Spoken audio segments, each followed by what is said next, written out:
Talented hero Satyadev, Kannada star Daali Dhananjay హేలి, anticipated multi starrer Zebra. Eshwar Karthik దర్శకత్వం వహించిన ఈ చిత్రాన్ని Padmaja Films Private Limited, Old Town Pictures బ్యానర్లపై ఎస్ఎన్ రెడ్డి, ఎస్ పద్మజ, బాలసుందరన్, దినేష్ సుందరం నిర్మిస్తున్నారు. ఇప్పటికే విడుదలైన ట్రైలర్, టీజర్లు హ్యూజ్ క్రియేట్ చేస్తున్నాయి. జీబ్రా నవంబర్ 22న థియేటర్లలో రిలీజ్ అయింది. వాస్తవ సంఘటనల ఆధారంగా తెరకెక్కిన ఈ సినిమా ప్రీమియర్ నుండి పాజిటివ్ టాక్ తెచ్చుకుంది. కాగా మొదటి రోజు అంతంత మాత్రంగానే కలెక్షన్స్ రాబట్టింది.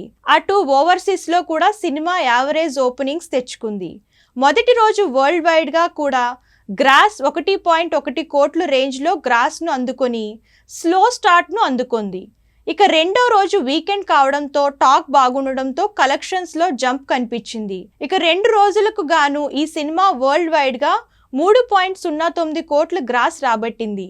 మొదటి రోజు కంటే రెండో రోజు కలెక్షన్ ఎక్కువ వచ్చాయని ఆ ఆనందాన్ని ప్రేక్షకులతో పంచుకుంటూ పోస్టర్ ను షేర్ చేస్తారు మేకర్స్. కలెక్షన్స్ మరింత పెరిగే అవకాశం ఉందని యూనిట్ భావిస్తుంది.